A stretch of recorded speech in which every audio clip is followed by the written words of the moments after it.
Davos పర్యటనలో చంద్రబాబు బృందానికి దారి ఖర్చులు కూడా రాలేదని మాజీ మంత్రి అంబటి రాంబాబు ఎద్దేవా చేశారు. దావోస్ పర్యటనకు వెళ్లి ఎన్ని కంపెనీలు ఎన్ని పెట్టుబడులు తీసుకొచ్చారో ప్రజలకు చెప్పవలసిన బాధ్యత ప్రభుత్వంపై ఉంది అన్నారు. హైదరాబాద్ని తానే అభివృద్ధి చేశారని డబ్బా కొట్టుకున్న చంద్రబాబు దావోస్ వెళ్లి తీసుకొచ్చింది సున్నా అంటూ విమర్శలు గుప్పించారు.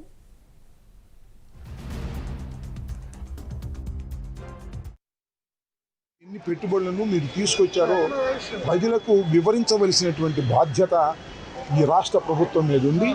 ముఖ్యంగా నారా చంద్రబాబు నాయుడు గారి మీద ఉంది.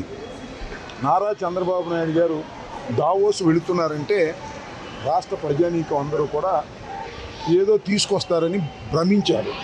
ఎందుకంటే పత్రికలు అలాంటి ఫోకస్ ఇచ్చింది. ముఖ్యంగా తెలుగుదేశానికి సంబంధించినటువంటి పత్రికలు ఈనాడు కానీ ఆంధ్రజ్యోతి కానీ దావోస్ వెళుతున్నాడు చంద్రబాబు నాయుడు గారు. చంద్రబాబు నాయుడు గారు అత్యంత సమర్థవంతమైన నాయకుడు, చాలా అనుభవశాలి. ఉమ్మడి రాష్ట్రాన్ని 10 సంవత్సరాల పాటు పరిపాలన చేసిన వాడు. ఉమ్మడి రాష్ట్రంలో హైదరాబాదుని సుఖంలోకి తీసుకువెళ్ళినటువంటి మహానుభావుడు అని బోల్డెన్ని రాతలు రాశారు. చంద్రబాబు నాయుడు గారు కూడా ఇవాళ హైదరాబాద్ ఇంతగా అభివృద్ధి చెందిందంటే దానికి నేనే కారణం అనేటువంటి మాట ఆయన కూడా మాట్లాడారు. ఇంత బ్రహ్మాండమైనటువంటి నాయకుడు వెళుతున్నాడు కాబట్టి దావోస్ నుంచి చాలా బ్రహ్మాండంగా ఏవో పెట్టుబడులు తీసుకొస్తారని ప్రజలు ఎదురు చూస్తే సున్నా, దారి ఖర్చులు కూడా రాలేదు.